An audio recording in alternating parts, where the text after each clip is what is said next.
Retour en images sur un week-end politique marqué par les tensions avec Flora Sauvage. Dernière ligne droite avant le premier tour, le 10 avril. Avec le lancement de la campagne officielle ce lundi, c'est la stricte égalité des temps de parole des 12 candidats à la présidentielle qui devient la règle dans les médias. Alors qu'Emmanuel Macron, Marine Le Pen et Jean-Luc Mélenchon creusent l'écart en tête des intentions de vote, la campagne se durcit. Lors de son meeting au Trocadéro dimanche, Éric Zemmour est accusé d'avoir laissé la foule scander des propos qu'Emmanuel Macron juge indignes. C'est ceux qui perdent leur nerf en étant violents, en étant dans l'invective, en étant dans la menace, en étant dans l'insulte, sont mauvais pour la démocratie et la République, quel que soit le projet qu'ils portent, parce qu'ils justifient ce dont après ils viennent déplorer les conséquences, la violence verbale ou physique. Un durcissement qui a aussi atteint la campagne de Marine Le Pen. Lors d'un déplacement en Guadeloupe, la candidate du Rassemblement national a été prise à partie alors qu'elle répondait à une interview. Je ne reculerai pas devant les agitations d'extrême gauche. Je ne recule pas devant les provocations, devant la violence, devant la haine. À quelques jours du premier tour, une certaine fébrilité s'est emparée des candidats et de leurs partisans, car jamais les indécis n'ont été aussi nombreux avant une élection présidentielle. Et on revient sur les événements forts de ce week-end et on se projette aussi autour des dynamiques de campagne des candidates et des candidats avec mes invités. Anne-Charlène Bézina, bonsoir, bienvenue. Bonsoir. Vous êtes maître de conférence en droit public. Albert Zenou, bonsoir, bienvenue à vous aussi, rédacteur en chef du service politique du Figaro. J'accueille également Pierre Latry, bonsoir, chef de groupe chez Ipsos, et Mathieu Croissando, éditorialiste politique, bonsoir. Bonsoir. Mathieu, on a pris les mêmes couleurs ce week-end et nos maquilleuses respectives ont eu beaucoup de boulot, mais on va s'en sortir. Merci d'être là, Mathieu. Allez, on redevient sérieux. Qu'est-ce que vous retenez les uns et les autres de ce week-end politique? Anne-Charlène Bézina, je vais être honnête, ce que j'ai dit juste avant que l'émission démarre, on va faire un zoom Zemmour dans peu de temps. Donc, allez, en dehors d'Éric Zemmour et de son meeting. Moi, je retiens le retour du meeting, qui est quand même un élément de campagne classique mais très important. Et c'est vrai que cette campagne, elle a défié toutes les chroniques parce que précisément, elle s'est faite dans aucun code en fait. Il y a eu la déconnexion avec la Covid-19, il y a eu la déconnexion avec la guerre en Ukraine et donc on a eu le sentiment qu'on changeait de méthode, qu'on changeait peut-être aussi un petit peu les habitudes. Et moi, je pense que c'est assez sain que cette démocratie de contact, en fait, réarrive dans notre campagne présidentielle et peut-être que voilà, l'annonce de cette campagne officielle va à nouveau cristalliser les choses avec le fait d'aller directement au contact des Français, leur proposer des choses. Et je trouve que voilà, ce que j'en retiens, c'est ce retour très 5e République du rôle du chef d'État qui incarne ce contact. Le retour des meetings. Albert Zenou, même question. J'étais tenté de faire la même réponse. Donc, si on veut parler de Zemmour, donc effectivement, le retour du meeting, c'est ce qui a marqué tout ce week-end et ce qui a manqué pendant tout ce début de campagne et qui va peut-être reprendre un peu de. En peu de temps, parce qu'il nous reste 2 semaines, pas moins de 2 semaines, 13 jours. Mais c'est vrai qu'il aura manqué dans cette campagne ce contact avec le public. Alors, certains y sont parvenus quand même. Donc, Éric Zemmour, malgré tout, a fait des grands meetings. Marine Le Pen en a fait des plus petits. Jean-Luc Mélenchon aussi. C'est beaucoup déporté. En reprenant, on a l'impression qu'il rejoue les mêmes... il coche les mêmes casques pour sa campagne d'il y a 5 ans. C'est assez étonnant. Oui, tout à fait. Il va dans les mêmes villes. Par exemple, Valérie Pécresse est allée, on a fait une géographie des déplacements dans le Figaro, et on s'est aperçu que, par exemple, Valérie Pécresse n'est allée pratiquement que dans des villes de droite. Et Mélenchon, dans beaucoup de villes de gauche. Donc, chacun va sur ses terres. Campagne de premier tour, ça peut sembler un peu cohérent. Campagne de premier tour, il s'agit d'abord de mobiliser son électorat, et ça, on l'a vu. Mais on voit qu'au moins, le meeting revient en force, et je pense que c'est important, pas seulement pour la démocratie, mais même pour la vie collective et pour que les Français puissent se faire leur opinion. Effectivement, on parle souvent de cristallisation, on dit qu'elle est de plus en plus tardive. Alors on va s'appuyer, Pierre Latry, sur votre dernière enquête avec le Cevipof, et on ressort les intentions de vote au premier tour avec un Emmanuel Macron à 28%, Marine Le Pen à 17,5%, Jean-Luc Mélenchon qui arrive en 3e position à 14%, Éric Zemmour 11,5%, Valérie Pécresse à 10%. On a choisi de mettre en avant pour l'instant les 5 premiers. Alors, ce qui nous intéresse toujours, c'est les enseignements en termes de dynamique, de tendance sur ces derniers jours, ces dernières semaines. Et puis, je voudrais vous faire réagir sur la une de nos confrères du Monde qui titre sur la bataille des 3 votes utiles. Est-ce que c'est ce que vous sentez vraiment monter là depuis quelques jours ? Oui, absolument. C'est ce qu'on sent monter dans le sens où on voit très bien que, alors Emmanuel Macron s'était déjà dégagé du reste de ses opposants. On voit que Marine Le Pen monte beaucoup, que Jean-Luc Mélenchon, ces derniers jours aussi, a vraiment une dynamique très forte en sa faveur, et que Valérie Pécresse et Éric Zemmour se retrouvent un peu plus loin. Donc on voit effectivement une dynamique de progression de ces 3 candidats et qui est liée vraiment à un vote utile, en fait. C'est-à-dire que Jean-Luc Mélenchon progresse parce que Roussel, parce que Jadot perdent des intentions de vote. Marine Le Pen progresse parce qu'Éric Zemmour aussi perd des intentions de vote. Donc on voit réellement que de plus en plus les sympathisants de gauche se disent qu'il faudra voter sans doute pour Jean-Luc Mélenchon s'ils veulent espérer voir à gauche au second tour. Donc il y a effectivement un mouvement de cristallisation qui commence à se créer. Alors on va faire ce gros plan sur le meeting d'Éric Zemmour au Trocadéro avec vous, Mathieu. Alors on a vu dans le reportage ces cris de Macron assassin, on y reviendra, mais c'est son discours qui vous a été étonné hier. Oui, sur le ton comme sur le fond. Sur le ton, d'abord, est-ce que vous avez trouvé que c'était un discours de vainqueur ? Moi, j'ai trouvé qu'il était grave, Éric Zemmour. Il n'y avait pas beaucoup d'enthousiasme. Il était sans doute un peu impressionné par la foule qui se massait au pied du Trocadéro, parce qu'il n'a pas l'habitude, et c'est très impressionnant d'avoir une telle foule. Il était peut-être aussi impressionné par l'enjeu, qui finit toujours par dépasser les candidats à un moment dans la campagne. Peut-être aussi impressionné par la lente érosion qu'il subit dans les sondages depuis quelques semaines désormais. Comme si, au fond, sur cette place du Trocadéro, qui reste quand même le symbole de la loose à droite, Éric Zemmour redoutait lui aussi d'être emporté à son tour. Alors, pour conjurer le sort, il avait quand même planté le décor, il faut le rappeler. Il a dit qu'il était venu pour précisément laver les affronts de la droite, qui est une curieuse formule d'ailleurs, c'est plutôt les affronts faits à la droite. Enfin, je sais pas, c'était un peu bizarre. Et puis surtout, pour placer sa campagne sous le signe de l'union des droites, son vieux rêve. Et ce qui pose pour moi déjà un premier problème, parce que l'union des droites, ça peut intéresser des politologues, des éditorialistes, mais ça fait un peu cuisine politique. Et puis pire, c'est pas une cuisine qui remplit l'assiette. Les Français s'en fichent complètement. Vous ne faites pas élire sur l'union des droites, vous faites élire sur des mesures, un programme, une vision, un cap, mais pas sur une espèce d'aggiornamento interne à l'échiquier politique à droite.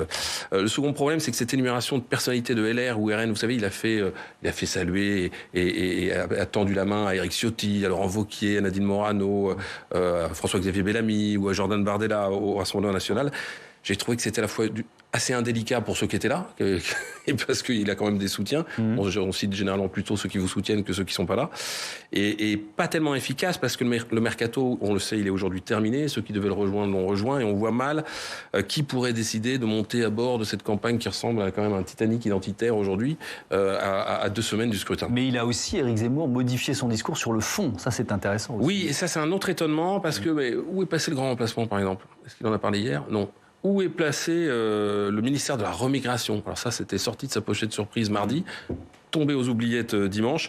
On sait que la proposition a fait un flop, y compris dans son propre camp. Ça sentait un peu l'improvisation, cette remigration. Il jurait ses grands dieux ne l'avoir jamais employé il y a 6 mois. Il le jurait à Jean-Luc Mélenchon, il le jurait devant Michel Onfray, et puis là, il l'a sorti. Mais ça sent désormais un peu déjà la naphtaline au bout de comme si les buzz d'Éric Zemmour ne duraient plus que 4 jours.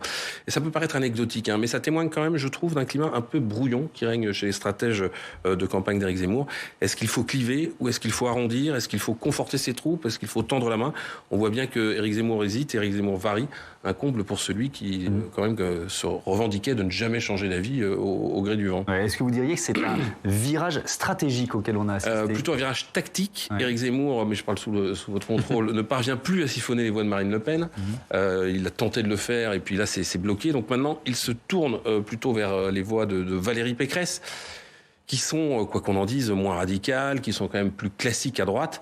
Et du coup, il est contraint de lisser son discours. Est-ce que c'est pour cela que lui, qui chantait les louanges du maréchal Pétain, a lu hier la lettre d'un jeune résistant avant son exécution ? Est-ce qu'il est contraint d'adopter une posture plus rassembleuse aussi ? Est-ce que pour cela que lui qui confondait naguère islam et islamisme, enfin je dis naguère, c'était il y a encore 15 jours, si ce n'est une semaine, tend aujourd'hui la main aux musulmans à condition qu'ils pratiquent leur religion dans la discrétion. Mais on voit bien qu'il y a quand même un petit changement de posture, je dirais. Le problème, c'est que ça revient de facto à mener une campagne de second tour avant celle du premier tour, parce qu'on sait que dans la campagne de premier tour, on exalte plutôt les siens, et puis dans la campagne de second tour, on tend la main. Un Zemmour plus lisse, plus polissé, est-ce que ça séduira encore ? Il y a quelques années, Jean-Marie Le Pen avait répondu à propos de son propre parti qu'un Front National gentil, ça n'intéressait personne. On ne se dédiabolise pas en 15 jours, même quand on s'appelle, ou surtout quand on s'appelle Éric Zemmour. Anne-Charlène Bézina, il a déjà fait le deuil du premier tour, d'une certaine façon. Il joue déjà le coup d'après, avec effectivement ses appels du pied à différentes personnalités de droite avec un S à la fin, au pluriel. Alors, le second tour, ou même l'après, les législatives et la présidentielle de 2027, parce que c'est vrai que là, on est dans la prime aux anciens. De toute façon, on a Marine Le Pen, Jean-Luc Mélenchon, Emmanuel Macron. Donc, il y en a deux qui peuvent se projeter sur 2027, c'est Roussel et Éric Zemmour. À mon avis, ça va avec cette dynamique de campagne. C'est-à-dire qu'en fait, il y a des dynamiques de campagne qui correspondent à certains candidats qui vont aller très au fond des choses au départ pour attaquer un peu en quelque sorte et qui vont au contraire ensuite se présidentialiser un petit peu sur la fin pour être plus dans l'union. Et Emmanuel Macron, par exemple, est dans une dynamique totalement inverse. C'est-à-dire qu'il a joué plutôt la magistrature morale et qu'ensuite, maintenant, il essaye de rentrer dans le détail. Donc moi, j'ai le sentiment que la dynamique d'Éric Zemmour, elle est logique par rapport à son attaque, c'est-à-dire qu'il y a eu quand même une émulation pendant tout le mois d'octobre, etc., sur le fait qu'il soit assez extrême dans ses propositions. Et là, finalement, il change de cap, en effet, pour essayer peut-être de se présidentialiser et donc de montrer dans ce meeting que ça n'est pas uniquement un idéologue et qu'il peut arriver à avoir cette posture de rassembleur, etc. D'où l'idée peut-être de faire appel à cette union des droites, mais qui, je souscris, n'est pas forcément opportune à ce moment-là. Mais moi, je pense que ça va avec sa dynamique de campagne, qui est l'idée de maintenant jouer la réassurance. Mais on le voit, en fait, ça signifie aussi quelque chose par rapport à l'évolution de cette campagne elle-même. Je pense que l'effet guerre en Ukraine, c'est bien plus qu'un effet de mode à l'international avec les Français qui seraient tournés vers cette angoisse. C'est pas uniquement ça. C'est-à-dire que ça recentre le débat sur la thématique de la protection, de l'avenir, de l'angoisse de l'avenir. Et ce sur quoi Éric Zemmour n'a pas réussi finalement à fédérer, c'est que il a pu penser qu'on était dans une campagne où les idées allaient pouvoir être discutées. Et c'est vrai que grâce à lui, en tout cas pendant les premières semaines, on a polarisé complètement le débat sur l'identité. Mais les Français ont, avec cet effet guerre en Ukraine, recentrer les thèmes de la campagne autour de la protection sociale, autour du pouvoir d'achat, autour de finalement leur avenir, de ce qui les inquiète, je pense. Laisser la foule scander Macron assassin sans rien dire ou sans rien entendre, on peut l'analyser comme on veut. Est-ce que vous diriez que c'est une faute, Albert Zeynou ? Alors, moi, j'étais présent au meeting. J'ai pas assisté à ce moment-là. Je suis parti avant parce que. Mais honnêtement, pour être tout à fait honnête, quand on est au meeting, on n'entend pas bien ce que... On peut ne pas entendre alors que nous, devant notre télévision, on a vraiment l'impression d'entendre que ça. Bien sûr. Peut-être qu'il ne l'a pas entendu. Mais dans tous les cas, ça devient un fait politique et il faut essayer de s'en dépatouiller pour lui. Mais je reviens un peu sur ce que disait Mathieu. Moi, je crois qu'il fait une campagne de second tour et de premier tour. Parce que l'union des droites, c'est aller chercher l'électorat plus tellement de Marine Le Pen, parce qu'il sait qu'il n'arrivera pas à aller décoller les classes populaires nationalistes, comme il les appelle. Mais cette droite bourgeoise, patriotique, qu'il a en partie récupérée, mais qu'il cherche à décoller de Valérie Pécresse. Ouais. D'ailleurs, c'est pas un hasard. Il y a une tribune que vous publiez dans le Figaro de 7 leaders de droite, Christian Jacob en tête, pour dire c'est pas notre Trocadéro. Voilà, la droite. Et nous aussi, on est la droite. Oui, on est aussi la droite. Donc, il a cette volonté, puisque l'objectif aujourd'hui, c'est peut-être plus tellement de gagner la présidentielle, mais c'est d'être le premier à droite. Donc, battre Valérie Pécresse et de façon significative pour éteindre toute contestation possible dans une prochaine recomposition sur la droite et se rapprocher le plus possible de Marine Le Pen pour l'empêcher de pavaner comme vainqueur du premier tour. Et en ça, Éric Zemmour n'a pas affadi son discours. Quand on le voit sur les musulmans, sur l'islam, il fait toujours le lien entre islam et islamisme. Il a toujours dit que il n'avait rien contre les musulmans. Il avait quelque chose contre l'islam, oui. Ça, c'est, mais il a toujours besoin d'avoir de la polémique, d'avoir du buzz. C'est comme ça aussi qu'il s'est construit. C'est comme ça aussi qu'il a prospéré pendant quelques mois, même si aujourd'hui les sondages ne lui sont plus aussi favorables. Ça, c'est certain. Mais il en a besoin. Et même la polémique qui naît sur Macron assassin, même si on considère qu'il a peut-être pas entendu, ça on ne le saura jamais. jamais, mais il essaye d'en retirer quelque chose, puisque dans son camp, de ses proches, nous disent que finalement, c'est pas plus mal que le président se mette à son niveau. En lui répondant, comme on l'a entendu tout à l'heure, Macron discute directement avec sans le citer, mais évidemment en lui répondant. Donc il y a dans tous les cas, c'est un enjeu. Cette réunion, enfin ce meeting du Trocadéro a été une réussite. Il y a eu du monde. Alors 100 000, on ne sait pas. Enfin, je n'étais pas incapable de savoir s'il y avait 60 000 ou 100 000, mais en tous les cas, le pari de la mobilisation a marché. Simplement, il est un peu terni pour Éric Zemmour par cette polémique sur Macron assassin. Mais parce que les outrances n'étaient pas à la tribune, pour le coup. Non, il était dans on a entendu les Arabes dehors, Macron assassin, d'autres mots encore. Oui, donc c'est pour ça que vous dites que lui a plutôt lissé son discours, mais ses candidats, ses partisans... Fédérateur, c'est vrai qu'il ne change pas d'idée. Je rejoins tout à fait ce que dit le père. Il est fondamentalement le même, mais dans la façon de l'exprimer, je trouve que ne plus entendre le grand remplacement pour quelqu'un qu'on avait fait l'alpha et l'oméga quand même de son programme, ne pas entendre je le disais, ce ministère de la remigration, je trouve que... Mais il a remontré pendant cette campagne une capacité oratoire qui est assez exceptionnelle. Oui, avec un net progrès par rapport à... Comme journaliste au Figaro, on n'aurait jamais cru qu'il le ferait ça. Et les premières interventions qu'il a faites n'étaient pas au niveau. Mais là, et on le voit, son meeting... C'est quand même bluffant. Ouais. Pierre Latry, peut-être un mot, parce qu'on va parler de la volatilité de l'électorat à moins de 2 semaines du premier tour. Est-ce que celui de Marine Le Pen est est-ce que c'est l'un des socles les plus solides aujourd'hui? Toujours pour éclairer ce que disait Mathieu sur la stratégie d'un Éric Zemmour. Oui, c'est un électorat qui est assez fidèle, qui est assez solide, et surtout à qui Éric Zemmour ne parle pas forcément. C'est-à-dire que quand on regarde les préoccupations des Français, on remarque que le pouvoir d'achat est la première préoccupation, y compris, et ça c'est quand même une nouveauté, dans l'électorat de Marine Le Pen. L'immigration vient en 2e place, alors que dans l'électorat d'Éric Zemmour, l'immigration est de très loin la première. Le problème d'une campagne qu'il a centrée quasi exclusivement, il l'a assumé lui-même au début, il a dit « je ne parlerai quasiment que de ça », c'est que du coup, il y a toute une partie de l'électorat de Marine Le Pen, les classes populaires en l'occurrence, qui ont vraiment envie d'entendre un discours sur le pouvoir d'achat et à qui Éric Zemmour ne parle pas. Donc, il a du mal, en fait, aujourd'hui, on voit, à capter cet électorat. Il parvient à capter une partie de l'électorat de François Fillon de 2017, à peu près 20%, mais il ne progresse pas. Il s'est fait depuis le début de la campagne, il est autour de 20%. Et il arrive à capter une partie de l'électorat de Marine Le Pen, mais c'est en régression. Donc il y a une partie importante de l'électorat de Marine Le Pen qui a hésité entre Éric Zemmour et Marine Le Pen et qui maintenant semble plutôt se décider en faveur de Marine Le Pen, avec, encore une fois, on l'a dit, la question du vote utile et la perspective d'une qualification au second tour. Allez, on avance parce qu'il y a plein d'autres thématiques et on va essayer d'être à peu près équilibré sur nos 2 semaines en temps d'antenne pour les uns et les autres. Justement, on va parler avec Steve Jourdain qui doit être juste là. Bonsoir Steve, de ce top départ de la campagne officielle. Voilà, vous allez nous expliquer ce que ça change en matière de temps de parole. Ça change tout, ou presque. Alors jusque-là, on entendait très peu ce qu'on appelle peut-être à tort les petits candidats. On va désormais entendre autant le candidat trotskiste Philippe Poutou que le chef de l'État Emmanuel Macron ou encore Jean Lassalle, candidat inclassable parmi les inclassables. Alors techniquement, on dit, Thomas, que le principe de l'égalité se substitue au principe de l'équité de temps de parole. Jusque-là, on répartissait le temps de parole en fonction du poids politique de chaque candidat.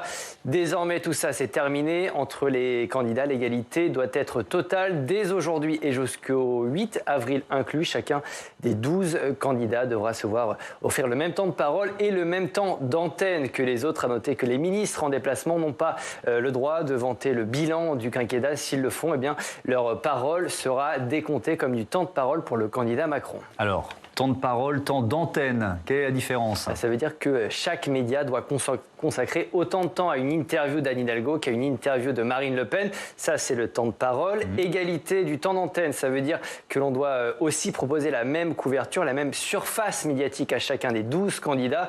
Concrètement, on doit consacrer autant de temps dans un reportage, dans une chronique, dans un édito à parler du Covid de Valérie Pécresse qu'à la tortue de Jean-Luc Mélenchon. Jean-Luc Mélenchon qui se compare à la tortue de La Fontaine pour convaincre les électeurs qu'il sera bien au second tour, malgré un départ un peu poussif. Ouais, vous avez presque cité tous les candidats, mais on a 2 semaines pour équilibrer tout ça. Les réseaux sociaux, on en dit un mot? C'est clairement l'angle mort de la situation actuelle. Toutes les règles qu'on vient d'évoquer sont scrupuleusement contrôlées par l'Arcom, l'ex-CSA. Les chaînes de télé, les stations radio doivent faire les décomptes des temps de parole sur leur antenne, puis les transmettre à l'Arcom qui procède ensuite à des vérifications. Rien de tout ça, Thomas, pour les réseaux sociaux. Ils échappent à ces règles. Il y a peut-être comme un décalage, pour ne pas dire une anomalie, alors qu'un Français sur 4 privilégie aujourd'hui Internet et les réseaux sociaux pour s'informer. Merci Steve. À tout à l'heure dans notre second débat. Je ne sais pas, Mathieu, comment vous appréhendez cette période-là? Moi, je me dis toujours, on ne fait plus vraiment du journalisme parce que notre métier, c'est de hiérarchiser l'info. On se transforme un peu en comptable.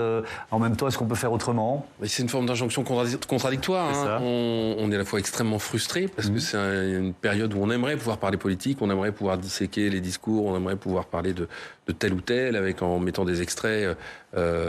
Et en même temps, on se dit que d'un point de vue démocratique, exposé à un moment et 15 jours, c'est court. Hein. Alors, c'est les 15 derniers jours, donc on se dit c'est très important, c'est pour ça que c'est frustrant. Mais en même temps, c'est quand même bien 15 jours avant le premier tour de pouvoir exposer de façon démocratique les idées et les propos et les programmes de chacun. Alors, ces candidats qui pèsent entre 0 et 2,5% trouvent effectivement une fenêtre d'exposition médiatique. Un exemple avec Jean Lassalle sur France Info.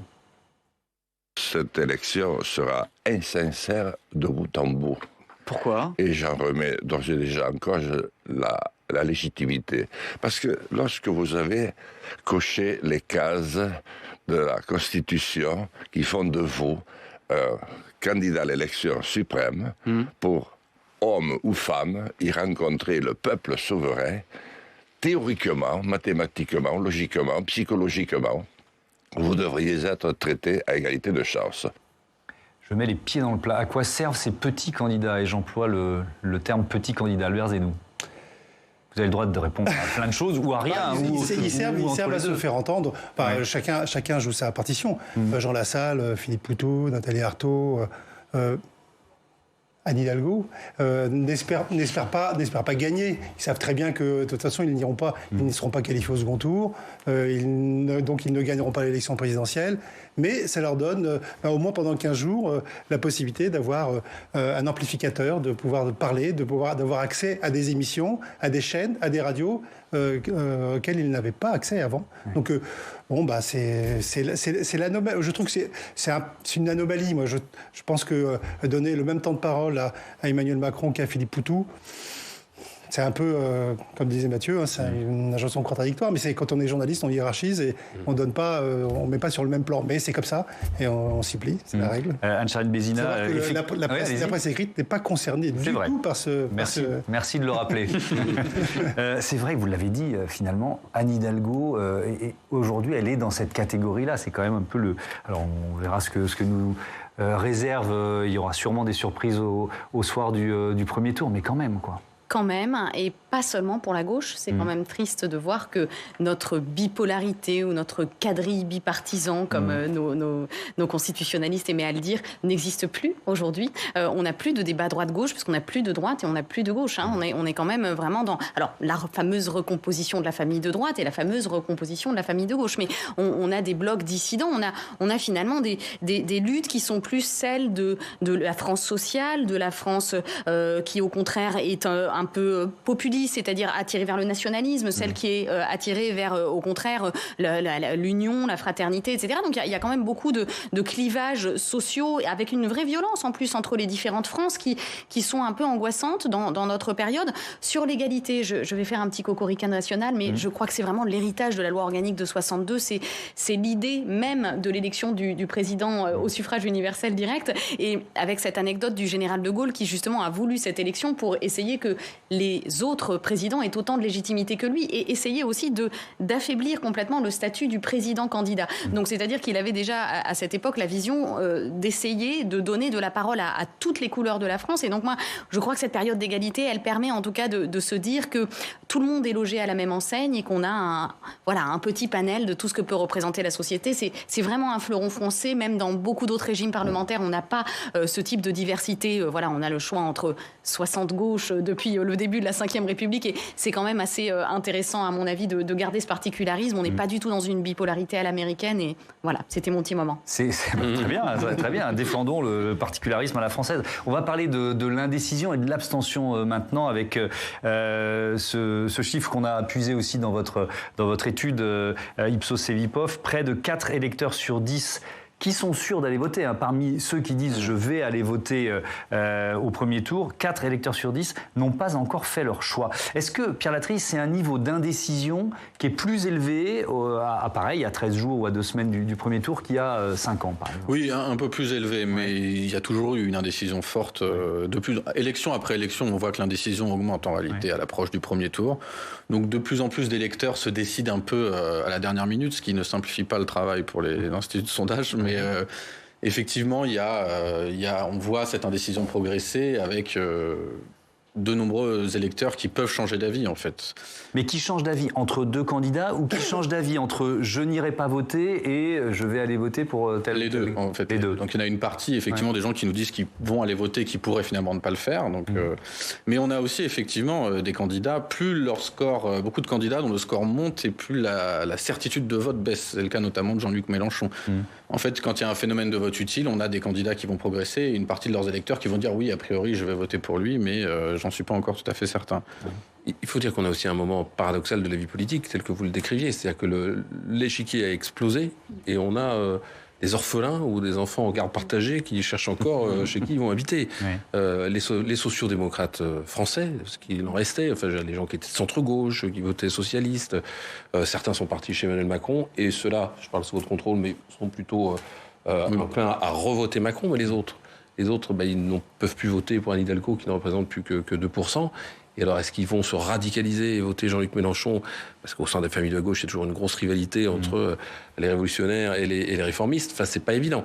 De l'autre côté, c'est la garde partagée. Les électeurs de droite, est-ce qu'ils vont voter Emmanuel Macron? Est-ce qu'ils vont voter Valérie Pécresse? On sait que sur les questions économiques ou j'allais dire, la droite progressiste, il en existe une en France.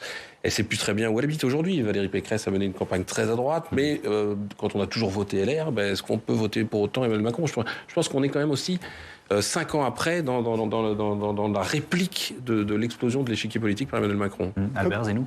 Comme souvent, l'élection va se jouer sur la mobilisation différentielle. Qui va réussir à mobiliser ses électeurs? On voit bien que la grande crainte aujourd'hui des macronistes, c'est de voir une démobilisation de l'électorat premier tour. J'en discutais encore tout à l'heure avec un député LREM qui... la peur, c'est que c'est joué d'avance, donc l'électorat pourrait ne pas se déplacer. Pour Marine Le Pen, c'est pareil. Il s'agit de convertir ses bonnes intentions de vote en bulletins sonnants et trébuchants. Mais là aussi, c'est pas évident puisqu'elle est sur un électorat qui est plutôt abstentionniste, enfin plus abstentionniste que les autres. Vous savez bien que les CSP-, les catégories populaires, votent moins que la bourgeoisie patriote. Par exemple, pour Éric Zemmour, dont il jouit d'une sûreté de vote assez impressionnante. Les gens qui votent Zemmour veulent voter Zemmour. Il a cette capacité à assurer son électorat, ce qui est un peu différent pour Marine Le Pen. Et Valérie Pécresse aussi, la grande difficulté, ça va être de mobiliser cet électorat de droite traditionnel qui est en train de lui faire défaut. Et ça, c'est tout ce genre là-dessus. On voit la part des électeurs de François Fillon de 2017 vouloir voter pour Emmanuel Macron progresser mois après mois. Donc vraiment, maintenant, ils sont à peu près à égalité. Ils ont autant d'électeurs Fillon qui vont voter pour Emmanuel Macron que pour Valérie Pécresse. Donc pour elle, c'est quand même le signe d'une grande difficulté. Je ne sais pas si le chiffre est encore bon, mais moi j'avais en tête que dans l'isoloir, il y avait à peu près 20% des électeurs qui ne savaient pas pour qui ils allaient voter. Donc on rentre dans l'isoloir. En tous les cas, 20%, un électeur sur 5 ne sait pas pour qui... Oui, avec surtout, alors ça, je pense que ça a été prouvé élection après élection, une cristallisation de plus en plus tardive. C'est ça ce qu'on peut dire. Absolument, et en plus là, on a une campagne qui a quand même démarré très tard du fait du conflit ukrainien.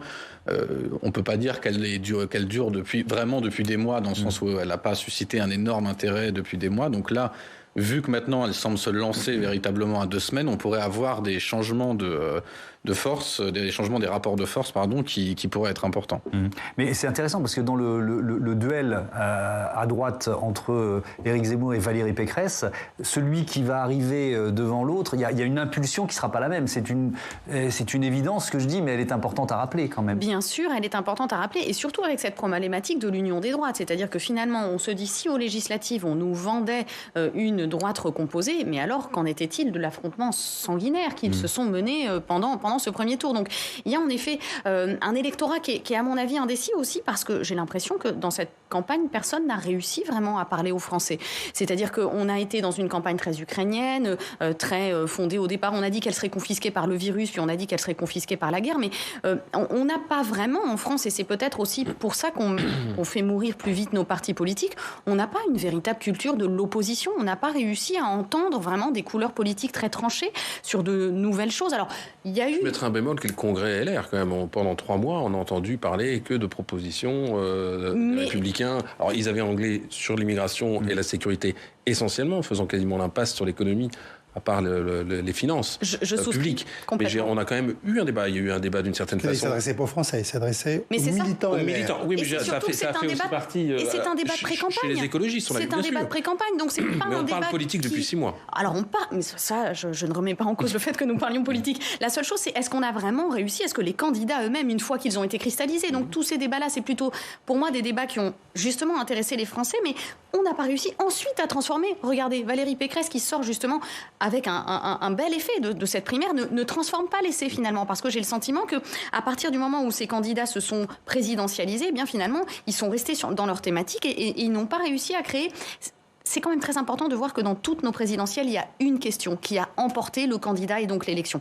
Ici, finalement, on va se rendre compte que c'est la question de la protection sociale, question à laquelle on n'avait vraiment pas du tout réfléchi en début de campagne. Donc, toutes les choses se sont recomposées dans ces dernières semaines et le candidat qui va parler protection, justement, qui va jouer ce rôle de père de la nation, pour le moment, il se joue entre ces 3 derniers et on ne l'a pas encore. Oui, protection sociale qui rejoint la thématique du pouvoir d'achat. Finalement, d'une certaine façon, Emmanuel Macron, aujourd'hui en déplacement, a été apostrophé sur cette question-là. Pierre Latry, est-ce que ça peut être le talon d'Achille du candidat Macron dans ces 2 dernières semaines de campagne, cette thématique précise? Ça pourrait l'être. La seule chose, c'est qu'on... Parce que lui, pardon de vous interrompre, lui, il est comptable d'un bilan, alors que les autres peuvent faire des promesses. Lui, il est comptable d'un bilan. Il a beau dire, j'ai mis 20 milliards sur la table, bon, on sait bien qu'il y a la réalité et le ressenti. Bien sûr, il est comptable d'un bilan, mais il faudrait que ses opposants aient la capacité à susciter de la confiance sur ce sujet-là. Et là, c'est là peut-être qu'effectivement, il va y avoir un problème, parce que d'une manière générale, il ne suscite pas la confiance des Français sur la plupart des sujets. Et donc sur le pouvoir d'achat, ça va sans doute être un peu la même chose. Et ça va être ça le gros problème des opposants à Emmanuel Macron. C'est que le pouvoir d'achat, effectivement, ils peuvent attaquer Emmanuel Macron sur son bilan, mais je ne suis pas sûr qu'eux réussissent vraiment à susciter plus de confiance. Ils attaquent sur une partie des propositions sociales, puisque sur le RSA, avec une contrepartie, on voit bien que ça, y compris dans l'électorat, y compris même dans les troupes de Macron, ça a mal à passer. Un peu, ouais. Et la retraite à 65 ans aussi. Il a un peu sorti de son chapeau. On nous avait promis pendant le quinquennat qui se finissait une retraite, une réforme systémique, on mettait tout à plat et on faisait le système complètement. Là, c'est plutôt du paramétrique à la traditionnelle. On augmente la durée d'annuité de travail. Et puis, voilà. Mais 65 ans, symboliquement, ça veut dire quelque chose. Et notamment dans l'électorat de gauche, ça signifie quelque chose. Alors, je voudrais qu'on jette un œil à un dernier chiffre, toujours basé sur votre enquête. Seuls 67% des Français sont sûrs d'aller voter. Donc là, on est sur la thématique de l'abstention et pas seulement de l'indécision. Est-ce qu'elle est plus ancrée? C'est-à-dire, est-ce que ces Français qui disent « je n'irai pas voter » sont plus sûrs d'eux, d'une certaine façon, plus inflexibles qu'il y a 5 ans, là aussi? Je pense pas qu'il soit forcément beaucoup plus inflexible, mais ce qui est sûr, c'est que ce chiffre est en progrès, le chiffre est en baisse, le chiffre des personnes qui se disent sûres d'aller voter est en baisse, donc ça, effectivement, c'est un constat. Est-ce qu'on va atteindre le record d'abstention de 2002? C'est pas une certitude, mais effectivement, on voit qu'il y a, comme on a vu, un désintérêt d'une manière générale. On voit une partie des Français qui, de toute façon, n'ont plus envie d'aller voter, qui ne croient plus tellement à la politique. Quand on les interroge pour leur demander, on leur propose un certain nombre de qualificatifs pour décrire choisir la politique, le premier, c'est déception, d'assez loin. C'est le qualificatif qui ressort en tête. Donc voilà, on a toute une partie de l'électorat qui, en fait, ne croit plus du tout aux hommes et aux femmes politiques et ne pense pas forcément qu'ils vont changer quoi que ce soit. Et je trouve qu'il y a quand même un paradoxe, je rebondis sur ce que vous disiez, parce qu'on a quand même une offre politique, si on prend les 3 premiers, qui est quand même assez lisible et assez différente. On a un changement de paradigme total chez Jean-Luc Mélenchon, institutionnel, économique, social. On a la continuité d'une certaine façon chez Emmanuel Macron du libéralisme économique et des mœurs qu'il a engagées. Et puis on a chez Marine Le Pen un identitaire socialisme, enfin très social en tout cas, qui est frappant. Moi qui me frappe énormément, il y avait un débat hier entre Jordan Bardella et Gabriel Attal. Le plus à gauche dans le discours était manifestement Jordan Bardella. Et donc on a quand même des projets qui sont assez clivés, qui ne se recoupent pas. Et la question mais pas de nouveaux personnages. Non, et la question qu'on pose, c'est à qui on donne le volant ? Et on va plutôt donner le volant à celui qui sait conduire. Mais qui choisit la destination ? On ne se pose pas la question. Et je trouve que c'est ça l'ambiguïté de cette présidentielle. Oui. Il y a aussi un élément important, c'est que dans les raisons pour lesquelles les Français ne s'intéressent pas à la campagne, le fait qu'il n'y ait rien de nouveau, c'est la première raison citée. C'est ce que je disais. Voilà, c'est ça exactement. Au-delà d'Éric Zemmour, on va dire, peut-être voilà, c'est Éric Zemmour, Roussel, mais pas de nouveaux personnages. Il n'y a pas grand-chose de nouveau. Sur la question de l'abstention, il y a une critique qui est récurrente depuis plusieurs semaines, qui est faite par des candidates et des candidats et qui vise Emmanuel Macron, c'est son refus de participer à un débat avant le premier tour. C'était encore une thématique du discours de Yannick Jadot, le candidat Europe Écologie Les Verts, hier. Tout a concouru depuis des mois à retarder et à obscurcir votre choix du 10 avril. Compte tenu du temps perdu, et combien de temps perdu avec cette partie de cache-cache d'Emmanuel Macron, refusant le débat démocratique pour tenter de masquer l'inanité de son bilan et la brutalité de son projet. Anne-Charlène Bézina, est-ce qu'il ne se tire pas, Yannick Jadot, mais ils sont nombreux à avoir tenu ce discours, une balle dans le pied, quoi, à force de toujours dire donnez-nous un Macron pour débattre. Vous voyez ce que je veux dire? Alors certes, c'est le président sortant, donc il est de fait un personnage central de la campagne. On comprend qu'ils aient eu besoin de lui pour que ça pour enfin rentrer dans l'arène, mais il continue de le magnifier d'une certaine façon en disant on a besoin de lui pour faire cette campagne. Je ne sais pas si c'est vraiment quelque chose qui est source de la magnification du personnage, de son caractère jupitérien. Je pense que finalement, ce qui gêne les candidats et ce qui peut gêner les Français aussi, c'est cette posture de l'unilatéralité qu'a Emmanuel Macron et qui correspond malheureusement pour lui à l'image qu'il a donnée pendant tout son mandat. Donc on a un petit peu le sentiment que Jupiter est à nouveau candidat et c'est ça qui est à mon avis profondément angoissant et ce que les candidats manifestent ici, c'est cette idée. Il a eu... je ne sais pas si c'est une bonne idée, d'ailleurs, l'idée de se retrancher derrière les précédents historiques. Mais bon, voilà, précédents historiques, on imagine mal le général de Gaulle, en effet, débattre au premier tour. Bon, il était persuadé d'être élu au premier, d'ailleurs. Donc, il y a des choses qui ont changé. On parle de primaires à partir du mois d'octobre. Donc, on a un débat médiatique qui est très vivant. Et lui a dit, bon, voilà, je me rattache à ce président historique. Donc, lui qui avait voulu plutôt manifester le changement, là, s'inscrit dans la continuité. Donc, ça, c'est un peu paradoxal. Et puis, c'est une vérité aussi de dire qu'on avait tous théorisé l'idée que la campagne commencerait quand il serait candidat. Parce qu'on se disait, au moins, on aura tous les joueurs, donc on pourra enfin jouer le jeu. Et donc, je pense que ce que manifestent les candidats ici, c'est cette idée de dire, finalement, et c'est le seul ancien président qui a réussi à passer... c'est pour ça que certains éditorialistes parlent de campagne d'élection de mi-mandat, presque, puisqu'il n'a pas été comptable de son bilan jusqu'à présent. Il n'a pas été cherché sur ces chiffres. Et il y a quand même... alors, sur Valéry Giscard d'Estaing en 81, c'était tous les jours, tous les opposants qui, du coup, disaient « mais sur le chômage, il n'a pas fait suffisamment, etc. » Pour le moment, alors maintenant, il y a quelques petites mesures qui commencent à sortir, et surtout dans la période de campagne officielle. J'imagine que là, on va encore en savoir plus sur son programme, donc peut-être que les choses vont changer. Mais jusqu'à présent, il est quand même sorti relativement neuf. Mathieu, un mot et la conclusion. Je trouve que c'est un terrible aveu de faiblesse de la part de ses opposants. Ça fait 6 mois que Valérie Pécresse répète son bilan, c'est son boulet, il a cramé la caisse. Enfin, elle dit exactement ce qu'elle veut du bilan d'Emmanuel Macron. Elle le dit pique-pente en termes économiques, en termes sécuritaires. Donc, cette instruction du procès du bilan, elle a été faite.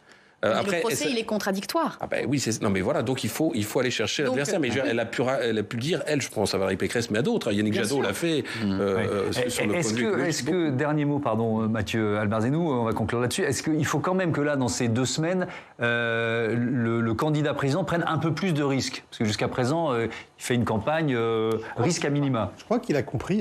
Je crois que là, les sondages sont plutôt orientés à la baisse, alors même s'ils restent très hauts. Hein. Et même dans les résultats quali, là aussi, la popularité baisse. On voit bien qu'il y a quelque chose qui... La mayonnaise a pris, mais elle est peut-être en train de tourner. Et quand on voit les résultats du second tour éventuels, on voit que Marine Le Pen monte énormément. Là, il y a encore un sondage qui la donne à 53-47. On n'a jamais été aussi proches l'un de l'autre.